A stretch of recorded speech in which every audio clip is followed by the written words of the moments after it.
Hello everyone, welcome back to our YouTube channel Times Physio, the Nerve of Learning. I am Dr. Vibhor Bakliwal, physical therapist. आज हम बात करेंगे shoulder dislocation के बारे में। Shoulder joint का dislocation mostly 3 direction में होता है, एंटीरियर डिसलोकेशन, पोस्टीरियर डिसलोकेशन और इंफीरियर डिसलोकेशन। तो आज हम डिटेल में डिस्कस करेंगे anterior dislocation of shoulder. Class के नोट्स आपको नहीं मिलेंगे तो लेक्चर को अटेंड कर रहे हो तो अपने साथ पेन पेंसिल कॉपी लेके बैठना, लेक्चर को ध्यान से सुनना। तो चलिए शुरू करते हैं हमारी आज की क्लास को। स्टार्ट करते हैं इंट्रोडक्शन के साथ। शोल्डर डिसलोकेशन होता क्या है? It refers to the dislocation of glenohumeral joint. Glenohumeral joint को हम शोल्डर जॉइंट भी कहते हैं। शोल्डर जॉइंट का जब डिसलोकेशन होता है तो उसको बोलते हैं शोल्डर डिसलोकेशन। होता क्या है? In this head of humerus forcibly moves out of the glenoid fossa. हमारा जो शोल्डर जॉइंट है वो बनता कैसे है? एनाटॉमी में आपने पढ़ा है।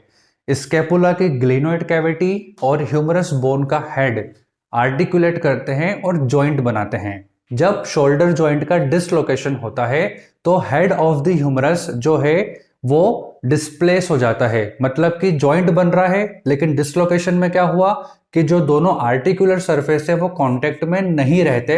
जो हेड ऑफ द ह्यूमरस है उसका डिस्प्लेसमेंट हो जाता है, उसकी जो नॉर्मल एनाटॉमिकल पोजीशन है वो वहां से शिफ्ट हो जाता है।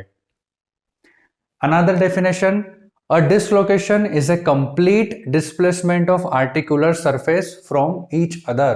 वही बात कि जो ग्लिनोइड कैविटी ऑफ स्कैपुला है और हेड ऑफ द ह्यूमरस है वो आर्टिकुलेट करके जॉइंट बना रहे हैं। तो यहाँ पे ये बोल रहे हैं कि डिसलोकेशन को हम कंप्लीट डिस्प्लेसमेंट भी बोल सकते हैं। कंप्लीट डिस्प्लेसमेंट क्यों बोल रहे हैं? क्योंकि जो दोनों आर्टिकुलर सरफेस पहले कांटेक्ट में थे लेकिन डिसलोकेशन होने के बाद जो आर्टिकुलर सरफेस है वो अब कांटेक्ट में नहीं है। हेड ऑफ द ह्यूमरस जो है वो अपनी नॉर्मल एनाटॉमिकल पोजीशन से शिफ्ट हो चुका है, डिस्प्लेस हो चुका है। तो डिसलोकेशन को कंप्लीट डिस्प्लेसमेंट भी कह सकते हैं क्योंकि जो आर्टिकुलर सरफेस होते हैं वो कांटेक्ट में नहीं रहते। Another point, A dislocated bone is no longer in its normal position। Same बात, जॉइंट बन रहा है तो पहले क्या था? नॉर्मल एनाटॉमिकल पोजीशन में थे, लेकिन अब डिसलोकेशन हो चुका है तो जो उनकी नॉर्मल एनाटॉमिकल पोजीशन है वो क्या हो चुकी है? डिस्टर्ब्ड हो चुकी है। मतलब कि डिसलोकेशन होने के बाद अब आर्टिकुलर सरफेस में कोई भी कांटेक्ट नहीं है। A dislocation may also cause ligament और nerve damage। जब भी कोई जॉइंट बनता है तो उस जॉइंट को स्टेबिलिटी कौन प्रोवाइड करता है? एसोसिएटेड स्ट्रक्चर जैसे लिगामेंट है, मसल्स है, ये सब कैप्सूल्स है, ये सब उसको स्टेबिलिटी प्रोवाइड करते हैं। अब कभी कई बार ऐसा होता है कि जब डिसलोकेशन होता है तो एसोसिएटेड जो स्ट्रक्चर है जैसे मान लीजिए नर्व है या लिगामेंट है वो भी डैमेज हो जाते हैं। एग्जाम्पल के लिए मैं आपको बताता हूं कि जो हमारा शोल्डर जॉइंट है, सपोज उसका इंफीरियर डिसलोकेशन हुआ तो इंफीरियरली एक्सिला में क्या होती है? एक्सिलरी नर्व होती है। तो अगर शोल्डर जॉइंट का इंफीरियर डिसलोकेशन होगा तो चांसेस है कि एक्सिलरी नर्व का भी डैमेज हो सकता है। और यही पॉइंट यहां पर लिखा है कि कई बार ऐसा होता है कि अगर डिसलोकेशन हुआ है तो उसकी वजह से जो एसोसिएटेड स्ट्रक्चर है जैसे कि लिगामेंट है, टेंडन्स है, मसल्स हैं, नर्व है, आर्टरी है, ये सब भी डैमेज हो सकती है। Dislocation be associated with intra articular fracture. सही बात है, डिसलोकेशन अगर हुआ है तो there is a high chance कि इंट्रा आर्टिकुलर फ्रैक्चर भी हमें कई बार केसेस में देखने को मिलता है। तो डिसलोकेशन क्या हुआ आप समझ गए? जब जॉइंट जो है उनका जो नॉर्मल एनाटॉमिकल पोजीशन है वो नॉर्मल एनाटॉमिकल पोजीशन जो है डिस्टर्ब्ड हो जाएगा या बोन का डिसलोकेशन हो जाएगा, डिस्प्लेसमेंट हो जाएगा, उसको हम बोलेंगे डिसलोकेशन। अब हम डिस्कस करेंगे कि डिसलोकेशन और सबलक्सेशन में क्या डिफरेंस है। कई बार जो हमारे फिजियो स्टूडेंट्स हैं उनको कंफ्यूजन होता है कि सबलक्सेशन और डिसलोकेशन सेम है या अलग अलग है। तो डेफिनेशन क्या है सबलक्सेशन की? It is an incomplete or partial displacement of articular surface from each other so that they still retain some contact between them। Dislocation में क्या होता है कि जो आर्टिकुलर सरफेस है उनके बीच में कोई कांटेक्ट नहीं होता। एग्जांपल से हम समझते हैं। स्क्रीन पे आप डायग्राम देख रहे हो शोल्डर जॉइंट का इंफीरियर डिसलोकेशन। तो यहां पर आप देख सकते हो कि जो हमारा ह्यूमरस बोन का हेड है, हेड ऑफ द ह्यूमरस, उसका कंप्लीट डिस्प्लेसमेंट हो चुका है। लेकिन सबलक्सेशन में क्या होता है कि पूरा डिस्प्लेसमेंट नहीं होता, पूरा डिसलोकेशन नहीं होता, पार्शियल डिसलोकेशन होता है। मतलब क्या हुआ कि बोन का कुछ पार्ट आर्टिकुलर सरफेस के कांटेक्ट में होता है और कुछ पार्ट आर्टिकुलर सरफेस के कांटेक्ट में नहीं होता, उसको हम बोलते हैं सबलक्सेशन। इनकम्प्लीट डिस्प्लेसमेंट या पार्शियल डिस्प्लेसमेंट। इनकम्प्लीट या पार्शियल डिस्प्लेसमेंट मतलब कि कुछ पार्ट बोन का आर्टिकुलर सरफेस के कांटेक्ट में रहेगा और बाकी जो रिमेनिंग पार्ट है वो आर्टिकुलर सरफेस के कांटेक्ट में नहीं रहेगा, उसको हम बोलेंगे सबलक्सेशन। तो सबलक्सेशन मतलब पार्शियल या इनकम्प्लीट डिस्प्लेसमेंट और डिसलोकेशन मतलब कंप्लीट डिस्प्लेसमेंट। ठीक है, अब हम डिस्कस करेंगे क्लासिफिकेशन ऑफ डिसलोकेशन। कोई पेशेंट आपके पास आता है डिसलोकेशन का, आप उसका असेसमेंट लेते हैं, तो कौन कौन से पॉइंट को आप मेंशन करेंगे? शोल्डर जॉइंट का जो डिसलोकेशन होता है वो मोस्टली 3 डायरेक्शन में होता है। एंटीरियर डिसलोकेशन, जिसको हम फॉरवर्ड डिसलोकेशन भी बोलते हैं, पोस्टीरियर डिसलोकेशन जिसको हम बैकवर्ड डिसलोकेशन भी बोलते हैं, और इंफीरियर डिसलोकेशन। तो जब कोई केस आपके पास आया डिसलोकेशन का, तो आपको क्या देखना है एक्सरे में? ठीक है, आप ये पता लगाते हो कि जो हेड ऑफ द ह्यूमरस है उसका डिसलोकेशन हुआ है, तो वो डिसलोकेट होके कौन सी डायरेक्शन में शिफ्ट हुआ है? एंटीरियर डायरेक्शन में गया है, पोस्टीरियर डायरेक्शन में गया है, या इंफीरियर डायरेक्शन में गया है? तो ये हमको सबसे पहले देखना होता है। फिर हम देखते हैं कि जो केस हमारे पास आया है क्या वो फ्रेश है या डिलेड है। फ्रेश और डिलेड मतलब क्या होता है? अगर कोई इंडिविजुअल जिसका शोल्डर जॉइंट का डिसलोकेशन हुआ है, तो डिसलोकेशन हुआ है और विद इन 2 वीक्स अगर वो हॉस्पिटल चला जाता है ट्रीटमेंट के लिए या डॉक्टर के साथ कंसल्ट कर लेता है, तो इसको हम बोलेंगे कि ये तो फ्रेश केस है। मतलब अगर आज किसी का डिसलोकेशन हुआ और 2 हफ्ते के अंदर अंदर वो हॉस्पिटल चले जाता है, ट्रीटमेंट ले लेता है, डॉक्टर से कंसल्ट कर लेता है, तो वो फ्रेश कहलाएगा कि फ्रेश केस है। कई बार ऐसा होता है कि डिसलोकेशन होता है लेकिन पेशेंट को पता नहीं चलता, उसको लगता है कि नॉर्मल पेन है, कुछ नहीं है, मैं घर पे कुछ ट्रीटमेंट करूंगा, देसी कुछ इलाज करूंगा, ठीक हो जाएगा। तो कई बार ऐसा होता है कि पेशेंट का डिसलोकेशन हुआ, उसको पता नहीं चला, ठीक है, तो इसी में टाइम निकल जाता है। तो अगर पेशेंट मान लीजिए 2 हफ्ते से ज्यादा लेट करता है, 2 हफ्ते के बाद वो हॉस्पिटल जाता है, कंसल्ट करता है, ट्रीटमेंट लेता है, तो फिर वो कहलाएगा डिलेड। फ्रेश मतलब डिसलोकेशन हुआ, 2 हफ्ते के अंदर ट्रीटमेंट हो गया या कंसल्ट कर लिया, तो वो फ्रेश कहलाएगा। और 2 हफ्ते से ज्यादा हो चुके हैं तो फिर वो कहलाएगा डिलेड। फिर हमको क्या मेंशन करना होता है, क्या चेक करना होता है कि जो केस हमारे पास आया है वो इनिशियल का है या हैबिचुअल है। इनिशियल मतलब क्या हुआ कि क्या जो पेशेंट हमारे पास आया है डिसलोकेशन का, क्या उसका ये पहली बार है, फर्स्ट टाइम उसका अगर डिसलोकेशन हुआ है तो वो इनिशियल वाली कैटेगरी में आएगा।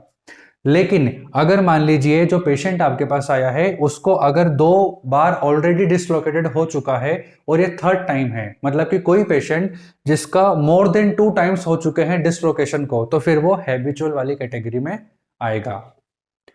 एक फिर हम मेंशन करते हैं कि क्या डिसलोकेशन हुआ है वो ओपन है या क्लोज्ड। ओपन और क्लोज्ड मतलब जैसे हमने फ्रैक्चर पढ़ा था, ओपन फ्रैक्चर, क्लोज्ड फ्रैक्चर, ठीक उसी तरह यहां पर भी हम मेंशन करते हैं। ओपन में क्या होता है कि डिसलोकेशन तो हुआ है लेकिन जो स्किन है वो भी टियर हो चुकी है, मतलब जो स्किन है वो एनवायरनमेंट में एक्सपोज हो चुकी है। और क्लोज में क्या हो रहा है कि स्किन इंटैक्ट है लेकिन डिसलोकेशन है। तो ये भी हमको मेंशन करना होता है कि ओपन है या क्लोज्ड है, इनिशियल केस है या हैबिचुअल केस है, ठीक है, फ्रेश है या डिलेड है, और डिस्प्लेसमेंट हुआ है तो कौन सी डायरेक्शन में हुआ है, एंटीरियर हुआ है, पोस्टीरियर हुआ है या इंफीरियर हुआ है। अच्छा, एक और चीज हमको मेंशन करना होता है कि क्या डिसलोकेशन है या सबलक्सेशन है। ठीक है, जब हम असेसमेंट लेते हैं तो हमको कंफ्यूजन होता है कि कंप्लीट डिसलोकेशन हुआ है या सबलक्सेशन हुआ है, तो ये भी हमको मेंशन करना होता है। तो डिसलोकेशन और सबलक्सेशन क्या होता है हम ऑलरेडी डिस्कस कर चुके हैं। अब हम डिस्कस करते हैं anterior dislocation of shoulder. Anterior dislocation अब कब बोलेंगे? जब head of the humerus dislocate होके या डिस्प्लेस होके एंटीरियर डायरेक्शन में शिफ्ट हो जाएगा तो उसको बोलेंगे एंटीरियर डिसलोकेशन। डेफिनेशन हम देख लेते हैं। फॉरवर्ड डिस्प्लेसमेंट, फॉरवर्ड मतलब कि एंटीरियर, डिस्प्लेसमेंट या डिसलोकेशन, तो forward dislocation of head of humerus when it lies anterior to the glenoid fossa.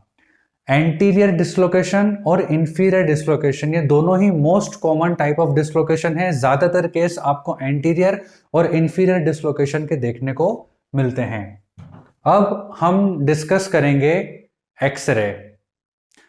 आपको पता है जब हम पेशेंट का एक्सरे करवाते हैं तो उसके दो व्यूज लेते हैं, एंटीरियर पोस्टीरियर व्यू और लेटरल व्यूज। तो स्क्रीन पे जो आप एक्सरे देख रहे हैं ये शोल्डर जॉइंट का एक्सरे है। एंटीरियर पोस्टीरियर व्यू हमने यहाँ पे लिया है। एक्सरे को मैं बहुत ज्यादा डिटेल में डिस्कस नहीं करूंगा। एक्सरे बस हम इसीलिए देख रहे हैं कि जब आपके पास कोई केस आएगा एंटीरियर डिसलोकेशन का तो आप उसको नॉर्मल एक्सरे से कैसे डिफरेंशिएट करोगे। तो अभी नॉर्मल एक्सरे है शोल्डर जॉइंट का, हमको क्या यहाँ पे दिख रहा है? हम देख सकते हैं कि हेड ऑफ द ह्यूमरस जो है आर्टिकुलेट कर रहा है ग्लिनोइड फोसा के साथ और यहाँ पे जॉइंट बना रहा है शोल्डर जॉइंट। तो हमारा जॉइंट कैसा है? स्टेबल है, नॉर्मल एनाटॉमिकल पोजीशन में है।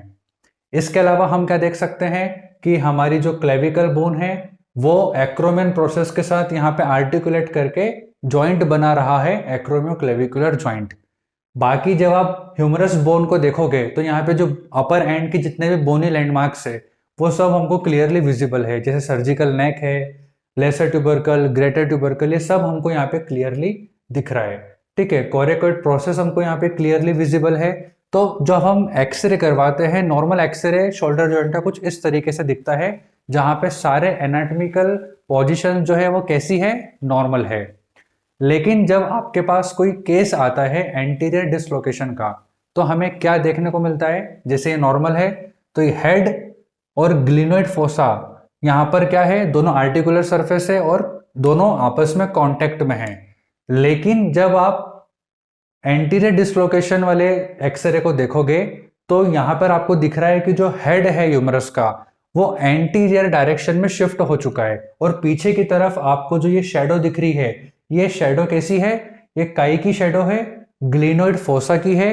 ये शेडो पीछे की तरफ आपको दिख रही है और जो हेड है ये हमारा एंटीरियर डायरेक्शन में शिफ्ट हो चुका है। तो इस तरीके से हम एक्सरे जो है उसको स्टडी करते हैं। एक्सरे को मैंने डिटेल में नहीं बताया है। अगर आप एक्सरे को स्टडी करना सीखना चाहते हो या आप ये सीखना चाहते हो कि एक्सरे, सीटी स्कैन, एमआरआई इनको कैसे रीड करते हैं तो आप हमारी ऑर्थोपेडिक्स की क्लास को ज्वाइन कर सकते हो। ठीक है, तो एंटीरियर डिसलोकेशन क्लियर है। अब हम डिस्कस करेंगे सब types of anterior dislocation. Shoulder joint का जब एंटीरियर डिसलोकेशन होता है तो उसके भी सब टाइप्स है। कौन कौन से हैं? नंबर 1 सब कोरेकोइड डिसलोकेशन, सब ग्लिनोइड डिसलोकेशन, सब क्लेविकुलर डिसलोकेशन और इंट्राथोरेसिक डिसलोकेशन। ये सब क्या होता है? चलिए डायग्राम की हेल्प से हम इसको समझते हैं। अभी तक हमने मोटा मोटा यह देखा कि शोल्डर जॉइंट का डिस्प्लेसमेंट 3 डायरेक्शन में होता है, एंटीरियर, पोस्टीरियर और इंफीरियर। अब हमको क्या मेंशन करना होता है अगर आपके पास एंटीरियर डिसलोकेशन का कोई केस आया? तो सबसे पहले हम बात करते हैं सब कोरेकोइड की। सब कोरेकोइड का मतलब क्या हुआ कि अगर मान लीजिए शोल्डर जॉइंट का एंटीरियर डिसलोकेशन होता है तो डिसलोकेशन होने के बाद जो हेड ऑफ द ह्यूमरस है अगर वो कोरेकोइड प्रोसेस के नीचे आएगा तो उसको बोलेंगे सब कोरेकोइड डिसलोकेशन। अगर head of the humerus dislocate होके ग्लिनोइड फोसा के नीचे शिफ्ट हो जाएगा तो इस टाइप के डिसलोकेशन को बोलेंगे सब ग्लिनोइड डिसलोकेशन।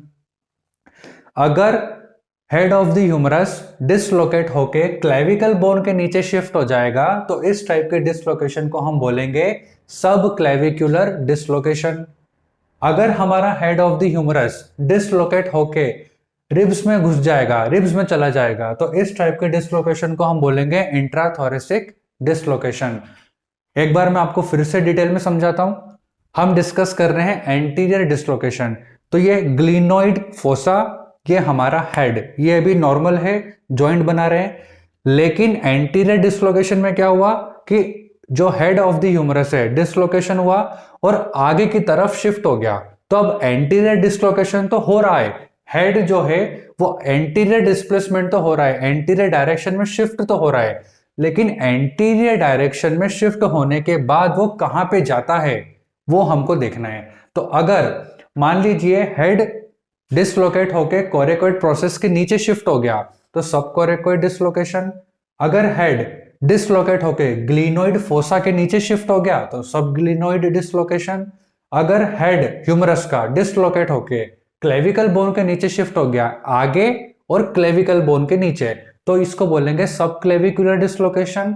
अगर डिसलोकेशन होता है और वो रिब्स में चला जाता है तो इसको बोलेंगे इंट्राथोरेसिक डिसलोकेशन।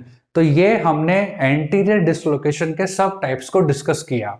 तो फ्रेंड्स आज हमने डिस्कस किया डिसलोकेशन क्या होता है, सबलक्सेशन क्या होता है, दोनों में क्या डिफरेंस है, शोल्डर जॉइंट कितने डायरेक्शन में डिसलोकेट हो सकता है, और एंटीरियर डिसलोकेशन को हमने डिटेल में डिस्कस किया। अब आप पोस्टीरियर डिसलोकेशन और inferior dislocation, X-ray, CT scan, MRI या इसका फिजियोथेरेपी ट्रीटमेंट, कंप्लीट ऑर्थोपेडिक्स को अगर आप डिटेल में डिस्कस करना चाहते हो तो आप हमारी फिजियोथेरेपी की ऑर्थोपेडिक्स क्लास को ज्वाइन कर सकते हो। क्लास को ज्वाइन करने के लिए जो डिटेल्स आपको चाहिए वो डिस्क्रिप्शन में मिल जाएगा, नोट्स आपको नहीं मिलेंगे। वीडियो पसंद आया तो अपने फेलो फिजियोस के साथ शेयर करो, चैनल को सब्सक्राइब करो। Thank you so much for watching the video.